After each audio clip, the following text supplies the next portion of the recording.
Good afternoon, everyone. Hi, Cheryl. Thank you so much for joining the Transportation Alliance. My name is Amanda. I'm with our communications team. We are thrilled to be here today with Jeb Corey, who is an operator out of West Virginia. Jeb's going to be talking to us about electric vehicles and helping you to determine if electric vehicles are the right way to go for your fleet, and if you're considering it, some processes to look into.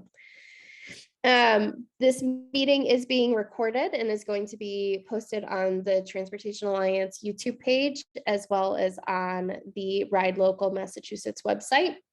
If you have any questions throughout, please feel free to unmute yourself or pop your questions in the chat feature as well, and we will have an opportunity to answer those at the end.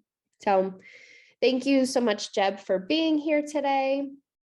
And with that, I would like to hand it over to Jeb. All right. Thanks, Amanda. As always with these things, I like to make sure everything is in order so you can hear me, correct? Okay, thumbs up. All right, so I'm going to share my screen here. Give me just a second. I'm going to take this current slide. Okay, so you should be able to see my screen here. This is a little presentation I'm going to rock and roll through. So it's electric vehicles, to do or not to do. That is the question. My name is Jeb Corey. I'm the CEO of C&H Taxi and Link Transportation in Charleston, West Virginia.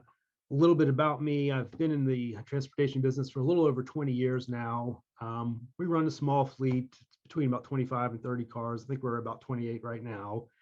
And we use those cars for a lot of different things: traditional taxi, corporate accounts. We do some crew transportation. We do a lot of non-emergency medical transportation.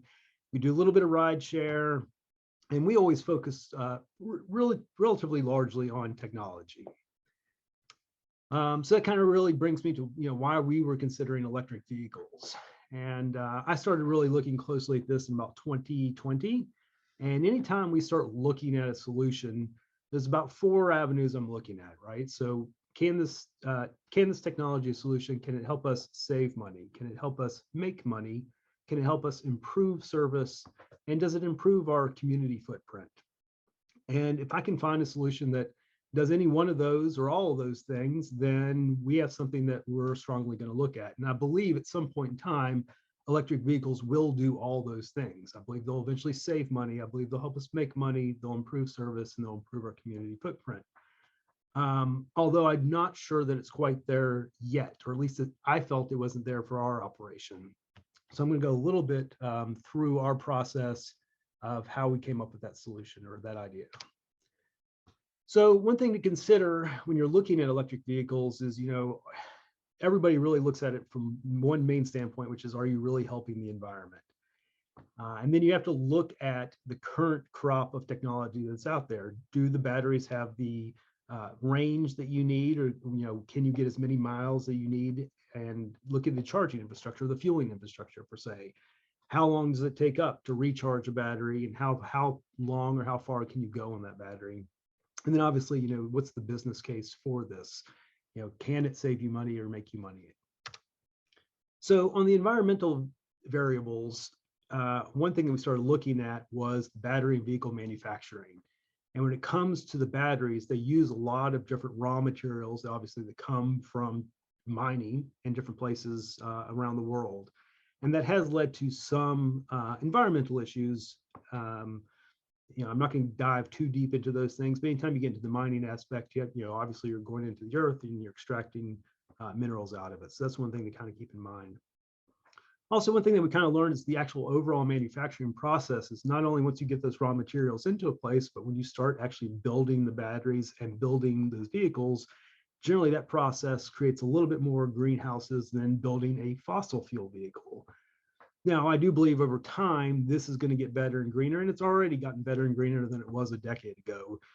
When you have these OEMs or manufacturers that are making these environmentally friendly electric vehicles, obviously they want to kind of do that in the most environmentally friendly way too. So I think a lot of these facilities that are, or manufacturing plants that are making these now, are using renewable energy themselves, solar power and things of that nature. But these were some interesting things that we came across, because you think, okay, I'm going to use an electric vehicle, it's much cleaner, but there are some environmental considerations to consider that are outside of just operating the vehicle itself, such as where does the electricity come from?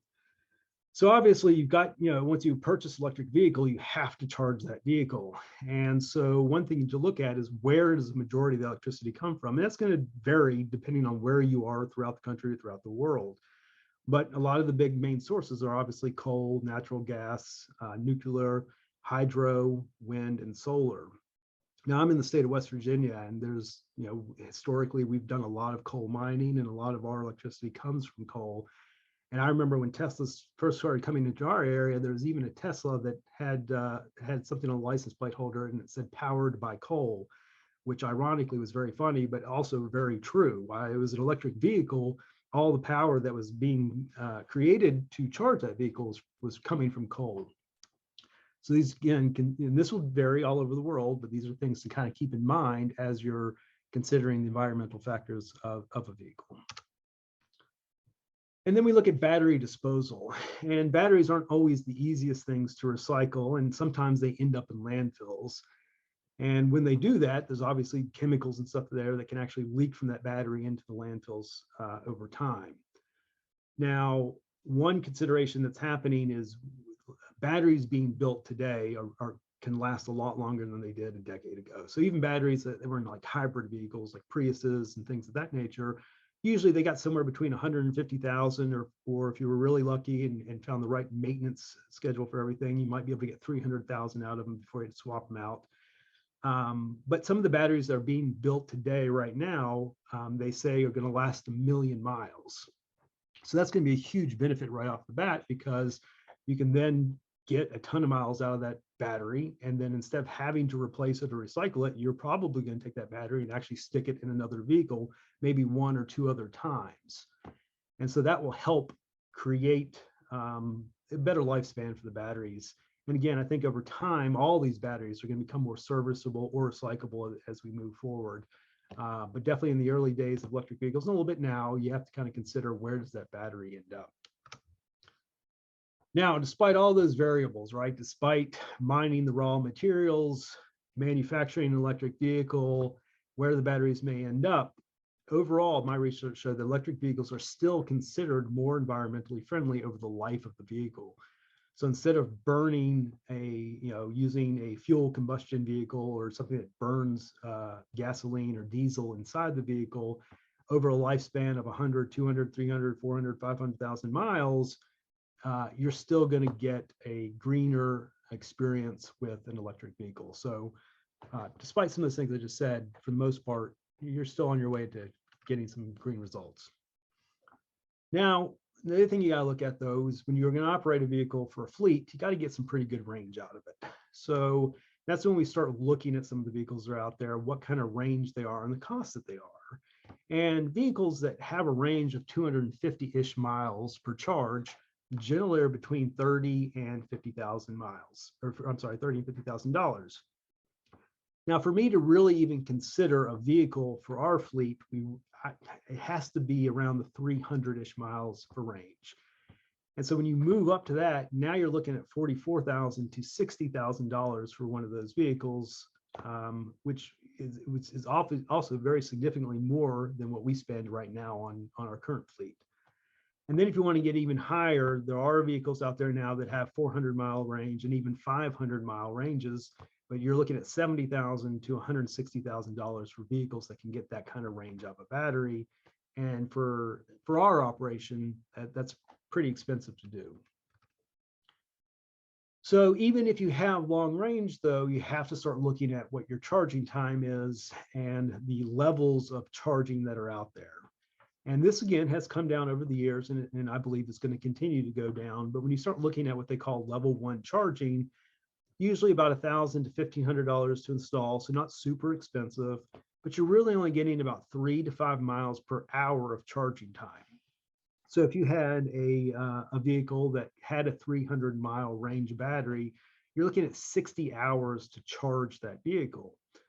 Now, if you're using this for personal use and you don't really drive a lot and you're only going to use your car every few days, and you're not going to go very far, then this works just fine. You could have a car at your house and you could charge as you need it and charge overnight, and it's really not that big of a deal. But for a fleet, this is, I mean, it's a no-go right off the bat, at least for our fleet.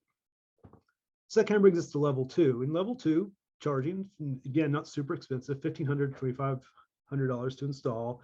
And now you're looking at about 12 to 80 miles per hour. So for every hour you're charging that vehicle, you're getting between 12 and 80 miles.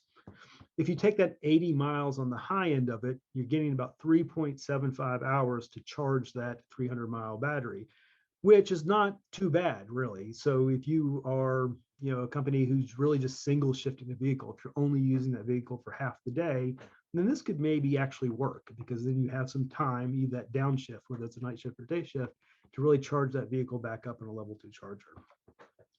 And that brings us to level 3 charging. And these are actually super expensive. They're about $50,000 to install, and they've come down a lot. They used to be, I remember when they were $150,000 to install a few years ago. And you're now getting 3 to 20 miles per minute. Now, on level 1 and level 2 charging, you were getting mileage per hour. Now you're actually getting mile per minute. And so if you're trying to charge a 300-mile battery, then you're looking at about 15 minutes to charge it up. And now you're really starting to get into some realistic refueling times, right? If you have a big gas tank on your vehicle, it may take 5, 10, 15 minutes to fuel it up. So you're getting comparable at this point in time to refueling an electric vehicle versus a gas vehicle. But you also got to look at, obviously, charging location. Where are chargers located? What types of chargers are they? You're not going to have these level 3 chargers all over the place. Some of them are going to be level 1, level 2 chargers. Also, level 3 charging, everything I've read says may significantly degrade that battery over time, because you're putting a lot more power into it at a much faster rate to get that battery full as fast as possible. And anytime you put that kind of significant load on it, you're going to degrade that battery.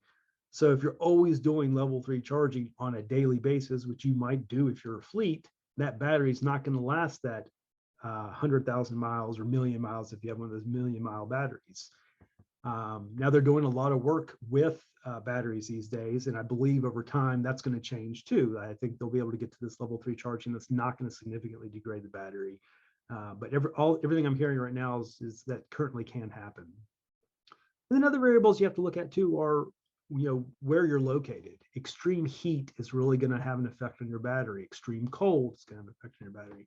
Moisture and terrain. Now here in West Virginia, we don't generally have extreme heat. Summers are relatively mild. We get 80, 90 degree temperatures in the summertime. In the winter, it can get down to 0, but we're primarily around 30 degrees. Not a ton of rain, not a lot of moisture, but we do have some mountainous terrain. And when you're pushing these batteries with a full load, right? Because we're in the transportation business and moving people. So you generally always have a driver, obviously, but you might have anywhere between 1 and 2, 3, 4 passengers. And when you start putting that kind of weight in these vehicles and start moving up and down a lot of mountains and hills, then that's going to affect on what your range that battery is really going to be and how long that battery is going to last. So there's some other variables you always have to consider depending on where you are or where you operate your fleet. So that brings us to the business case of this. And you're saying, hey, look, Jeb, you just told us electric vehicles, they cost more up front, they have less range, they take significantly longer to refuel, you have less options to fuel up at, what's the point? And so the point now really comes down to operational savings. And that's a maybe. And you really have to kind of look at your operation as well. But when you look at an electric vehicle compared to an internal combustion engine, you're looking at significantly less parts. Fuel burning vehicles have generally thousands of parts within the engine that are constantly moving. And electric vehicles have significantly less, sometimes less than 100 moving parts. And I've seen a number as low as 20 parts in an engine. So anytime you have that less moving parts, those are less parts that are going to break. Those are less parts that are going to wear down. Those are less parts that you have to keep lubricated. And from the research I've done, some of the people I've talked to, on average, you're getting about 50% less on your maintenance costs on these vehicles versus an internal combustion engine or something that burns gasoline or diesel.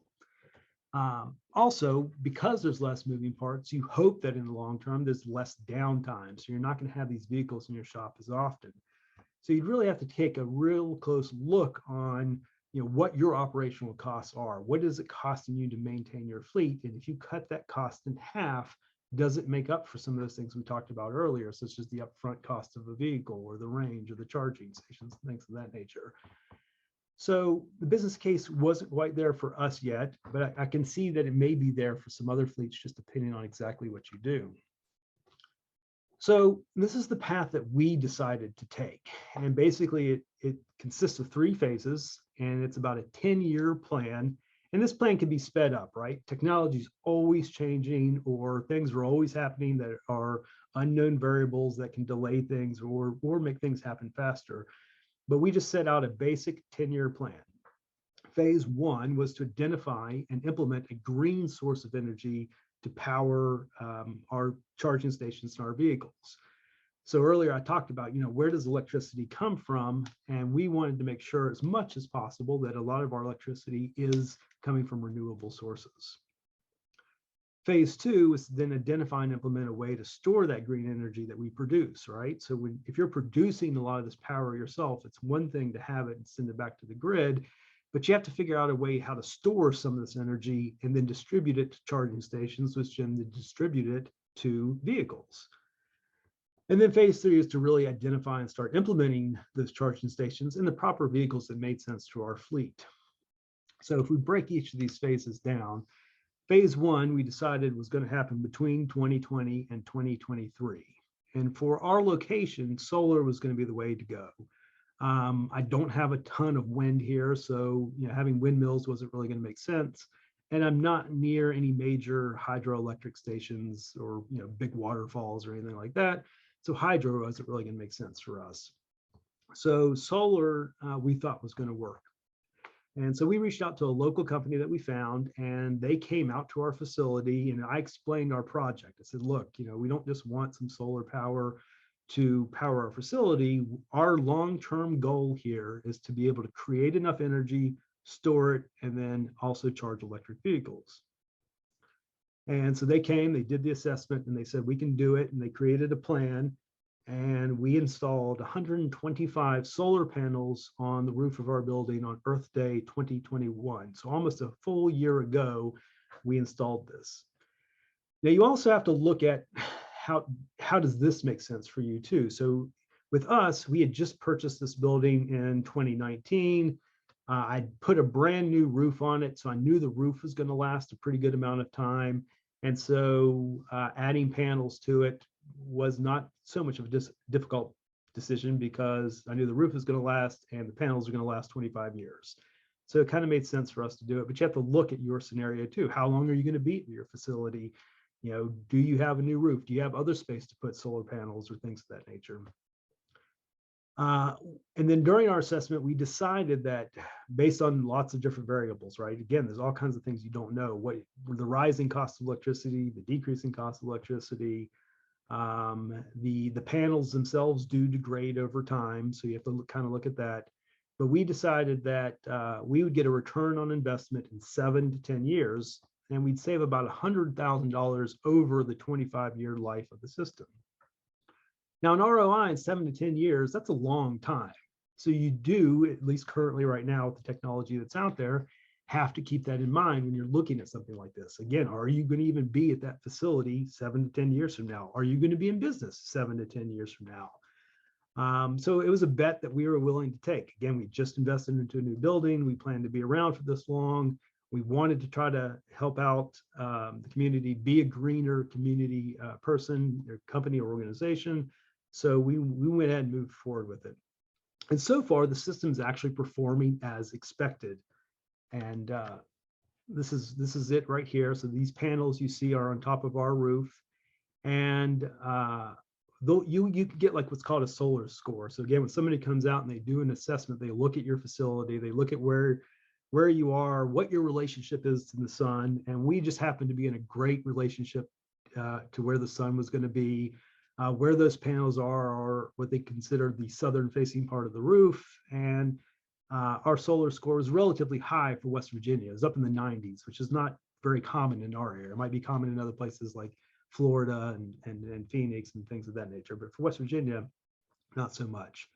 And we also left, so obviously there's more space up there too. So solar panels, if you look over the last, I don't know, 30, 40 years, have not really improved a lot as far as efficiency and technology goes.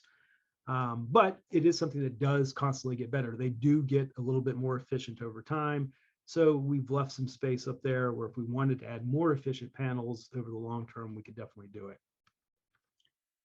This is kind of what it looks like, what all this is happening. So all that energy that's being produced by those panels comes down to all these boxes that you see here.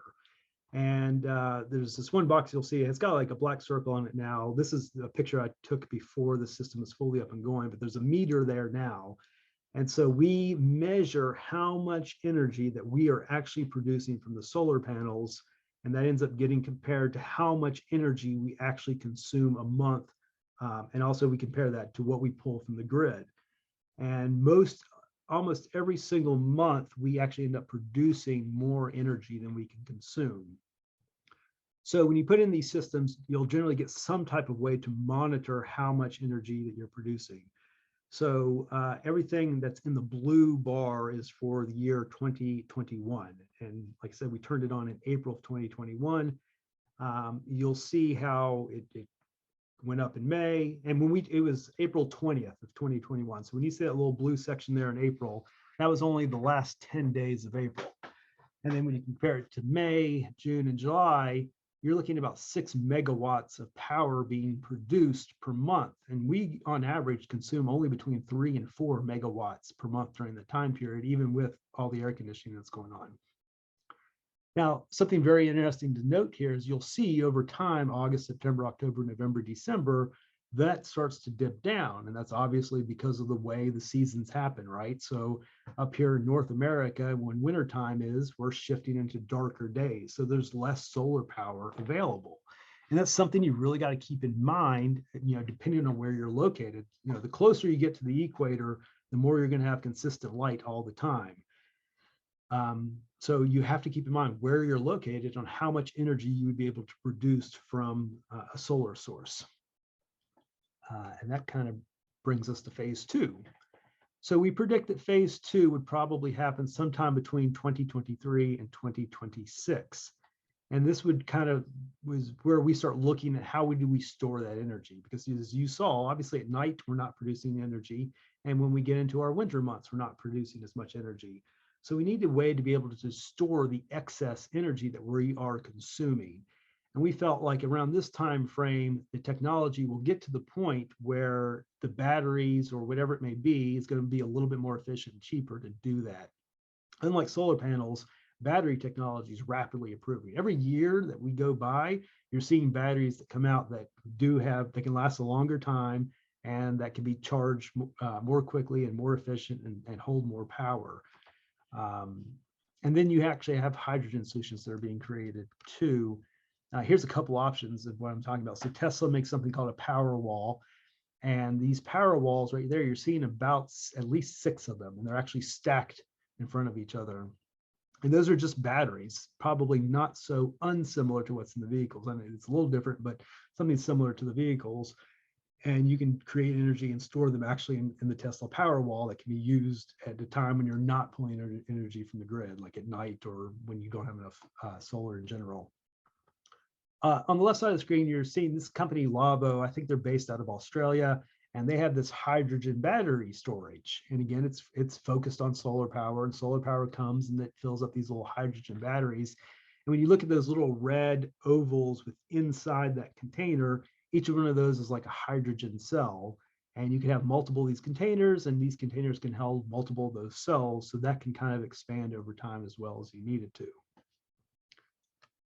And then that would bring us to phase 3. And so phase 3, we predicted sometime between 2026 and 2029, where, we've got our solar panels are, pretty much about to pay themselves off now. They're hitting their return on investment mark. We have the capability to store this energy a little bit more efficiently. So now we want to really start looking at charging stations and being able to charge vehicles. And so when we look at this time range, it's not too far off. I mean, 2026 is 4 years from now. We feel like charging stations will again be significantly cheaper. They're going to be more efficient. The vehicles at this point in time should be cheaper. They should have the longer range. You're going to have more charging options, not just at our facility, but in the footprint where we operate. There should be more out the city on the highways and things of that nature. So, and again, we predicted a basic 10-year plan, but as these things get sped up, we can decide to implement them faster. When we did the assessment on the solar panels, the company said, let's put them up for 1 year and see if they meet what we assess that they will. Are they creating the amount of energy that we need? And then at that point in time, we'll look at your solar storage options and decide if we want to implement something then or maybe into the near future. Now, I do feel like there's probably some unique case scenarios where you could go ahead and be testing some of these vehicles out, right? So if you can get a vehicle and equipment subsidized, I know there's all kinds of different funding out there that can help you do it. With our solar panel system, and this is still available, you can get a tax credit. I think when we installed it, it was maybe 26 or 27% on a tax credit. And with current depreciation rules, we could fully depreciate the remaining amount off in year 1. So depending on what your business finances look like, you can take advantage of some pretty big tax credits and depreciation when it comes to electric vehicles. So if you could get a vehicle somewhat subsidized, then that would help. If you could single shift one of these vehicles, right? So if you have an operation where you don't need to use that vehicle 24/7, and you could use something like a level 2 charger overnight, and that vehicle is going to stay relatively local, then it may be a good idea to kind of start looking with this and playing with this technology. Get a car in, see if it works, see what the ups and downs of it are, and kind of go from there. I would also imagine that there are some high-end electric vehicles out there, and that might make sense for those who operate like a luxury sedan operation. You're already paying some pretty good money for some luxury sedans, so it might not be too much of a difference between a fully electric luxury sedan and a fuel-burning luxury sedan. And I do know that there are actually a few different fleets across the country that are operating electric vehicles and have been for years. I know there's one in Las Vegas, Columbus. There's been a couple up in the New York area. So there are people out there doing it. You just have to decide, does it make sense for you to do it for your operation where you're located at this point in time? And for us, it was not time to do electric vehicles, but we did like the idea of moving forward with the plan to be ready to go when it does make sense. So again, final conclusion for our company and probably most other smaller companies, the technology just isn't quite there yet. And I feel hybrid vehicles may still be the way to go for now. This is a picture here of what we call our Eco Ride, and it was a Toyota Prius. And I remember when gas prices were, similar to where they are now, back in the early 2010s. I think it's about maybe 2012. We did the same exact analysis back then. Gas prices were $4-ish a gallon. We were trying to figure out what we were going to do. And back then it was really propane and natural gas that some companies were looking at. Does this make sense? And it was almost the same exact scenario. You had to look at the infrastructure, right? Is there a propane and natural gas infrastructure out there to help fill the vehicles up? Can you convert your vehicles to propane or natural gas? And there were some obviously there's some hybrid vehicles out there, and there was even a couple of full electric vehicles that we kind of glanced at that time. But we did our due diligence, we did our research. What does it cost for us to have a fueling station? What does it cost to us to convert the vehicles? And we decided at that time it made the most sense to kind of go hybrid. And so we got a couple of Priuses and we branded them Eco Ride, and it made the most sense, right? Because at that time we were still almost everything was like a Ford Crown Victoria, which was getting about 15 miles to the gallon.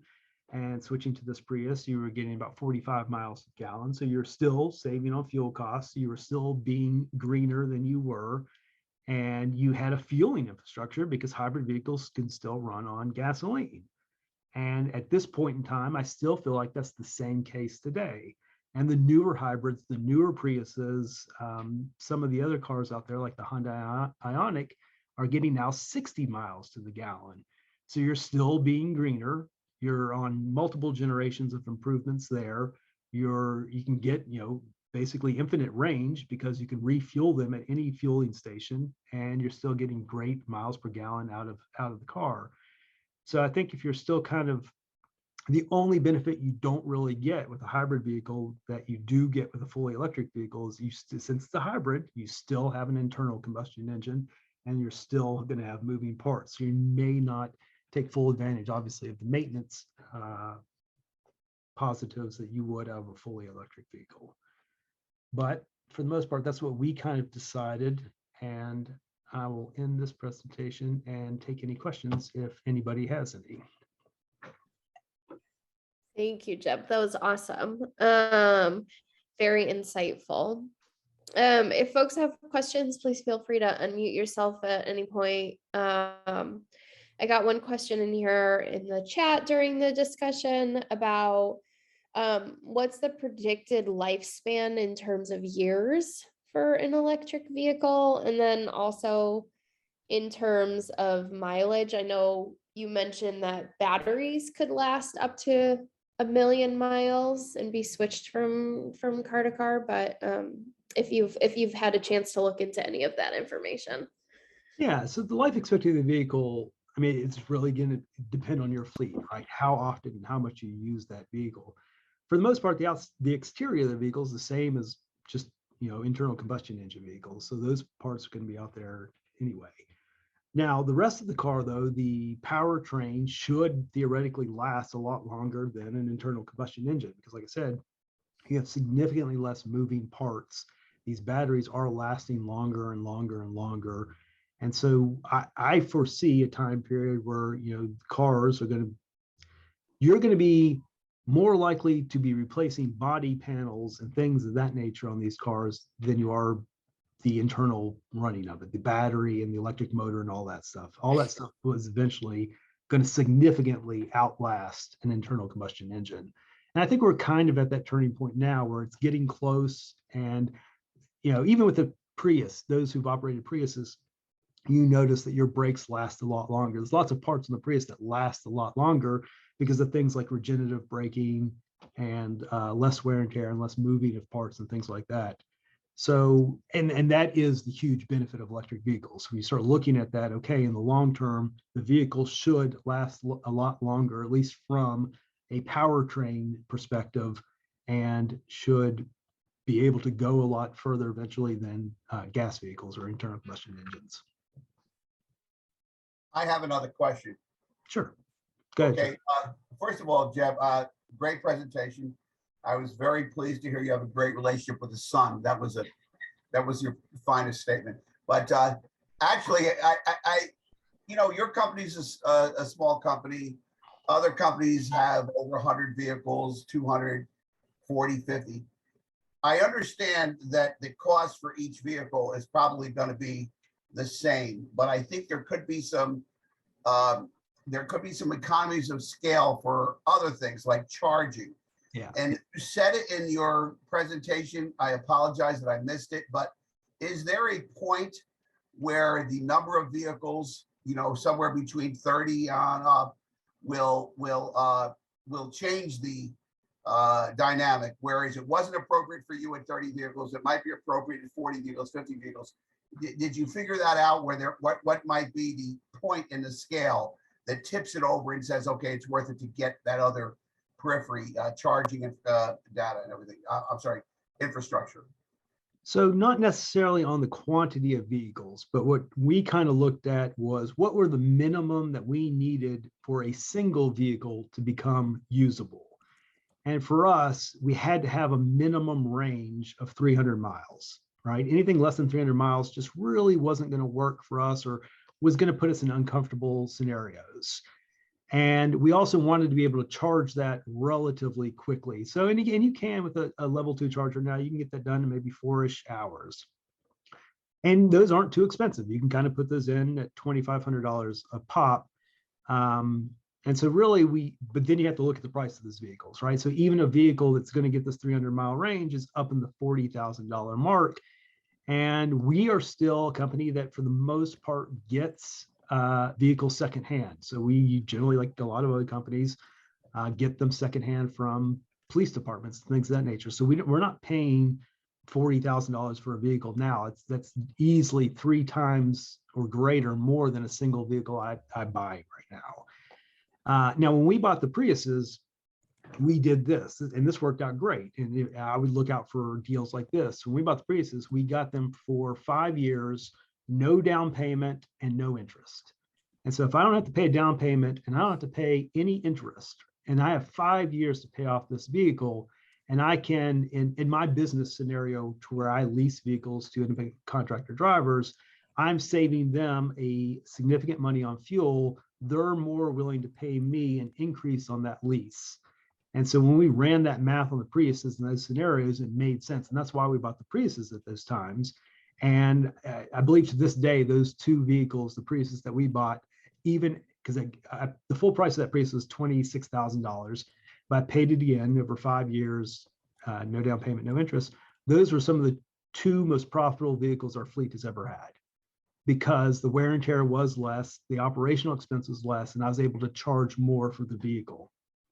So I think if you could do the same on an electric vehicle per scale, if I can get an electric vehicle around the $25,000-ish mark for 300-mile range, and you can get a tax credit right now. So you get a tax credit on that. You can fully depreciate it right now. So you get that done. And then if you can get like a no interest, no down payment for 5 years, then my ears perk up and I'm starting to listen and I'm starting to get interested in doing it. So those are kind of the multitude of variables that we're looking at. Is what is that total cost of the vehicle? What's the range on it? Charging stations aren't too bad anymore. I don't really want a level 3 charger, just because everything I've heard is that it does degrade the battery significantly at this point in time. So level 2 charger is going to do it. We'll single shift it. And then, so when you start looking at those goals, right? The 300-mile range, $25,000 for the vehicle, a couple $1,000 for the charging station. We're interested. We're going to start picking those things up.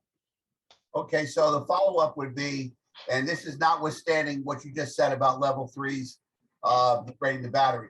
Let's just say a company wanted to buy the highest level charging station, the one that it charges cars the most quickly, and they wanted to use it 24/7 to always be having cars on there. Did you determine that there's a certain amount of vehicles that a company, I know as a company, when they reach a certain amount of vehicles or a certain amount of electric vehicles or whatever, that would warrant that additional expenditure? Did that come into your study at all? No, so we did not really look at that, because for us, again, a level 3, that would be a level 3 charger, and at $50,000 to implement it at our place at this point in time was just kind of a no-go. So it was like, really, I'm not sure for us, any number of vehicles is really going to help us decide to go ahead and do that as far as the quantity of vehicles goes. So it's probably if a company got to the point that they had maybe 20 EVs on the road, and then instead of paying $2,500 for each charger, they could pay $100,000 and split the cost between the 50 vehicles or 20, whatever. Now it comes down to $2,000 a vehicle. Sure. You'd have to really have an enormous amount of EVs on the road to justify that cost. Yeah, I think so, in my opinion. Now, obviously, that price, that $50,000 price, is going to come down significantly, at least in my opinion, over the next 5 to 10 years as well. So for me, again, a smaller fleet who's only going to get a couple cars at a time, I would probably start with maybe the level 2 chargers and then wait for the big level 3 one to come down. But again, you have to keep in mind, currently that level 3 is going to degrade the quality of that battery significantly faster. And then you also have to look at what your energy production is. Even really, if you are still getting energy from whatever your source is, natural gas, coal, nuclear, and nuclear is clean energy for the most part. I mean, obviously there's some other issues that could go wrong there, but as far as, and I'm not a nuclear engineer, but my basic understanding is that nuclear energy is relatively clean and relatively cheap. Then you may not even really need a source of like solar or wind or something like that. We chose to go that direction because it also made sense for our facility, and we could take immediate action and take immediate gains from using a system like that. But if you're going to look at that for charging your fleet over time, again, you have to start analyzing how much overage of energy am I creating beyond my facility And then how much am I going to be able to store, right? Because you have to be able to store that thing. It would be like if you put in a Tesla Powerwall right now, just one Powerwall block is roughly $10,000. And you're going to need 2 or 3 of those, at least for our operation. So you're looking at $30,000 just in the storage part now, which now you're also getting close to that level 3 charger of $50,000. But you want to look at how much energy are you creating, how much are you storing, and then how much, what's it going to cost to transfer that back into a vehicle. And so, a level 3 charger at $50,000, if you're starting to charge a very large fleet at that point in time, and you're putting energy into those and you're charging cars in 15 minutes and you need to do 20 or 30 cars per day, probably renewable energy may not be enough to keep up with that. And you are going to be drawing power from whatever your power source may be. And again, it's not the super greenest, it's not the best that's out there, but it's not super bad either. That you're using that energy right now in your office, in your facility, you're still getting that energy from whatever your power plant is getting its energy from, coal, whatever it may be. And so as you move forward with that and you're doing it on a larger scale, you're still probably going to need to use that energy source. But like I said, overall, now you're looking at the life of that vehicle fleet. So Joe, we're talking a scenario of 30 plus vehicles. Those 30 plus vehicles maybe originally got fuel from or energy from a fuel burning power plant, but they themselves are no longer burning fuel and they're not out there polluting. It's my opinion that's still greener than an internal combustion engine. Thank you. Yeah, you bet. Thanks, Joe and Jeb. That was great. Cheryl, I think you have a question, comment. I do. Thanks, Jeb. That was great. Well, I actually have done a lot of, the same type of, what your company had gone through, because especially with the new infrastructure, the money's out there for EVs. And I had a conference call this morning with Massachusetts Clean Energy Council, and a lot of the electrical providers are offering grants to put these charging stations. So we're in the middle of moving from one location. We have to build another building and all of that. So I'm trying to, and kind of putting the cart before the horse, because we don't have electric vehicles yet, but in the infrastructure planning phase of the new development, we want to put some charging stations in for the future. And there are a lot of incentives, level 3 charging stations, they'll give you $60,000 to put one in. So those, there's so many things that are out there. I actually just missed a grant during the pandemic, which I'm so extremely bummed about, but it was a nonprofit that got it, but it was taxi people that created a nonprofit that they gave them $500,000 for electrical vehicles. And I know that there's more money of that coming out. So I'm really kind of hoping that I'm in, on the ground level. And, but so those are some exciting things that I think we have to look forward to, right? Yeah, definitely. And I'm curious as to what the savings is. And I know that you're talking about renewable energy to provide that to the charging stations, like your solar panels. So I have two questions. Okay. The picture that you showed us, is that a steel building that you put the solar panels on? It is a metal roof. The building is block, but it's a metal roof. It is a metal roof, yes. Okay. So we're putting up a steel building, but on a 4-foot foundation knee wall. So I don't know if our roof can take, but it doesn't look like you have a lot of panels up there. There's 125 total. And that was part of the analysis. So when the company came out, they looked at our structure to make sure that it obviously would be able to support the solar panels, and obviously in our area and your area for sure, the snow that's going to accumulate on those panels in the roof. And they looked at everything and they decided that, yeah, we were in good shape to go ahead and put the panels up there. Yeah, so I think that's a great idea to have done that. I'm not sure if our building would be able to support the load, but we'll find that out. Yeah. And I just, what's the, I'm curious as to know what the savings is really on the difference between the gas versus the electricity, Right. And so Are there any like comparables out there? I know that, gas being so high right now, obviously, and how do we envision that these charging stations are gonna, like, is it gonna be a charging station that replicates a gas station for people to pull up to charge that, I mean, I know that I see them everywhere, and I see them a lot in businesses and new developments that are being, built. But I'm just curious because, that's another, $1 million question. Right. So yeah, to answer, I do envision, yes, you will have a future where people pull up to gas stations and those will be chargers. And I think you're starting to see that already. Some of the big gas companies, Exxon and some of the convenience stores, 7-Eleven, I read an article a while back that they are all starting to go ahead and implement electric charging at their fueling stations.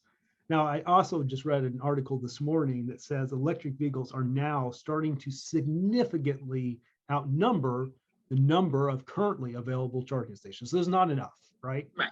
And the way we're seeing electric vehicles come onto the market and people buying them, I think at a pretty good rate, especially now that fuel prices are high, I do feel like there is going to be a crunch time, right? Where there's just not enough chargers, and that may, that probably is going to put a strain, it'll be area specific on your area's grid system too, which again was another reason why it was really important for us to kind of be able to produce as much energy as we possibly can, so we're not putting that strain on the grid, and that we can be able to fuel up our own vehicles and not be 100% dependent on the stations that are out there.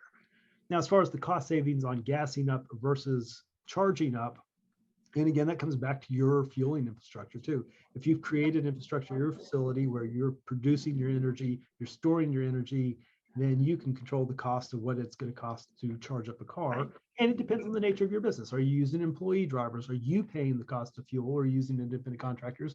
And are they paying the cost of fuel? And so that always comes back to environmental time periods too. Like right now, gas is very high. We have drivers who would love to pay whatever, $50 more maybe a shift to have a fully electric vehicle right now, or a hybrid vehicle right now. But just like when I was talking about how we did the hybrids back in the 2012 timeframe, drivers loved it and they didn't mind paying that extra when gas was $4 a gallon. But when gas went back down to $2 a gallon, we didn't really have high demand for those Priuses anymore. And I think you will see, I believe you'll see that. I mean, it's hard to predict, but it does seem like you go through these ebbs and flows where, okay, gas is really high, everybody freaks out, everybody starts looking for solutions, people start implementing solutions, then gas comes back down to $2 or less, and all of a sudden nobody really cares about the solutions anymore until it happens. Right. Right. So that you got to kind of hedge your risk there. Right. So that's why, okay, fueling is one place where you could potentially save and make money, but on the other side of it, being greener can be used from a marketing aspect, right? People really appreciate a company who is greener, and having a green facility or a green fleet may help you make more money by people using your service because you are a greener company. And then the operational aspect on the maintenance side, if you can cut your maintenance costs in half and really not have these cars. I mean, what I'm hearing is cars now that are fully electric, yeah, you got to change the tires. You have some suspension work that needs to be taken care of. That's about it. All right. Right. You're not getting into Right. that engine and transmission and all those moving parts that are constantly breaking all the time. And you just don't have that expense, and you don't have that downtime. And that can save you money, obviously, depending on how you do it. If you outsource your repair, or if you even do it in-house, you're going to be able to save money in the long run by just not being able to have to do those expensive repairs. What's interesting is we live in a very progressive city. And we bought brand new hybrids in 2010. And, obviously the hybrids that we bought in 2010 compared to the ones that we just bought in 2021, it's almost double the mileage, right? Yeah. We didn't buy the Priuses though. We bought the Ford Fusion hybrids, and now we just bought the Toyota Camrys. But what's interesting is that as many hybrid vehicles that we had in our fleet in one of the most progressive towns, people didn't call and request it. So it was kind of crazy. But I think the cost savings, and like you said, from an independent operator that you're leasing the vehicle out to, yes, we always got more money for the hybrids, and even now, we've gotten a bunch. But I just think that the technology too, with even with the hybrids, I mean, by what, 2030, they have to be, so many miles per gallon. That's going to blow away what we have now, Right. So who knows? It's the magic question, right? It is, and that's why it's expensive. it's not a no-brainer at this point in time, right? It's not, oh yeah, it's a no-brainer, let's do it. It's Well, it's really a no-brainer if you can get some grant money. And I well, think yeah, that, sure. Okay. Yeah, if you can get this thing paid for or subsidized, no, that's for you. yeah, that's a no-brainer for sure. But other than that, if you're, even with the current tax credits in place, it's still for the most part not a no-brainer unless, like you said, you can get it fully subsidized or mostly subsidized. Right. So you really have to look at tons of variables. Where you live makes a huge difference. What your power source is, what your weather is, what your terrain is, how do you do your operation? There's so many variables that play into this decision. You really have to look at them all. And it's, like I said, this is my decision for our fleet. Another small fleet may make it say, oh, we can make this make sense. This obviously makes sense for us, or a larger fleet makes sense. Right. But one thing is very clear, at least in my vision with this, is over time, this is going to become a no-brainer, right? Over the next years, technology is going to constantly improve, prices are going to come down, and things are going to get better without any unforeseen variables. Now, if something weird happens, like nickel is one of the elements that's used in a lot of these batteries. And I know there's been some conversation about nickel. Where does everybody mine all their nickel and where does it come from? And there's tons of it out there, but still you could have some of these elements that all of a sudden become very scarce or very hard to find, and that will keep prices up. But the technology part of it's constantly going to be improving. And again, it should get cheaper. It should get efficient. It should get more range. They should charge faster without degradation. And eventually we're going to get there. We're just not quite there yet for me. Right. Yeah. And I agree, from a fleet owner standpoint, to have to front all that money, it's a little bit, we're still early in the technology. I agree. Yeah. I like to Thank be you, high great tech. I job. like to be on the bleeding edge, but I don't like to be bled dry. And I'm afraid that's where I would be with electric vehicles now. Thank you. Thanks, Cheryl. That's very helpful to hear your perspective on everything. Thank you. Jeb, we have another question, and I think this is probably the last question we have time for, about going back to the level 3 chargers. Someone had heard that the level 3 chargers, you can use them without seriously degrading the battery as long as the battery's slow charged occasionally, but not sure like how often that slow charge has to happen for the battery to last longer. Is this something you came across in your research at all? Yeah, I mean, it sounds to me like you're probably doing a mix, right? So it's my understanding the more you use that level 3 charger, then you start seeing degradation. But let's say you, for the most part, can use a level 2 charger. I think a level 1 is just really impossible. Level 1 doesn't make sense for any commercial fleet, but a level 2 maybe starts making sense. And so if you can use a level 2 charger most of the time, and then the level 3 every once in a while, then yeah, it's not going to degrade as much. But it's when you start using that level 3 all the time, right? So if you're using it on a daily basis, is my understanding with the current technology in place, it does degrade the battery. But if you can mix it up, I think it's probably all right. Great. Give opportunity, any final questions, or Jeb, anything you'd like to just leave folks with as a final thought? Yeah, again, you really need to look at all the variables for your location and for your fleet to take into consideration. I think this topic is very interesting. I think it's gotten a lot of attention over the last couple of years and will over the next couple of years. And I think I will try to do a couple follow-up articles here. A lot of people have asked me about the solar panels on the roof. And so I may go into a little bit more detailed on how that worked, what the tax credits are and things of that nature. And then there's a lot of interest in what vehicles are out there and the charging stations. So I might do a follow-up article on that as well. Great. Thank you so much, Jeb. So folks should keep an eye out for that in the coming months in your Transportation Insights newsletter. And again, this webinar will be saved on the Ride Local Massachusetts website. For operators in Massachusetts, please take a look at the website. It has a host of resources available for you to help you and your operations and to help your bottom line. Jeb, thank you so much for joining us today. We really appreciate it. And I hope everyone has a great rest of your day. Thank you. Thanks.